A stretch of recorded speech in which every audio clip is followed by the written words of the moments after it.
Welcome back to another episode of Video Game Fashion, where we take fashion into our own hands and try to make sense of it. An anonymous fan sent me this from Smite. I think they want to stay anonymous because they want to hide the fact that they play this game. But in all seriousness, at this point, it almost seems like talking about Smite fashion is low-hanging fruit. But I don't care, because these are the kind of things that we have to talk about and set straight. And this is one of those skins that is definitely giving me that Fortnite vibe of adults wearing children's clothing. From a just fashion standpoint, we got a lot of problems. I like the idea of incorporating animal elements to fashion. I mean, people wear animal print. I would argue the stockings she has here are very cute and fairly mainstream at this point. I think that if you've been on Instagram, you have seen those socks in some form, whether it be like the traditional cat, black and white, or something to that effect. As we know with statements, they have to be few and far between. And here with Smite, we just like to layer and layer and layer until the fashion almost bursts onto the screen with a garishness that we just need to talk about. Socks and Mary Janes aside, what we have here is a sailor shirt that is underneath a jumper. And what I mean by that is like a skirt with suspenders up the side. This one is high-waisted. She's got a ribbon sort of belt thing where she has her cute little sword attachment. You know, I've got no problems with that. It's got a cute little bow on the sheath. Very adorable. But this dress screams to me as very Bavarian.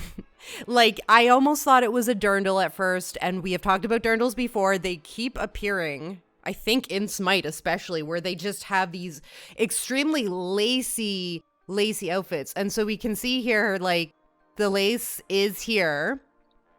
The lace is here, but it's also like up and down the sides. And that's just something like we just don't see in the wild anymore. We don't see these like blouses with all these frills up the side. That's like a very Lolita look to me. But it's kind of clashing with the more modern elements of this high-waisted jumper, which we do see again, not in this form, but in regular fashion. And then on top of it, we have this ridiculously high-cut animal hoodie thing.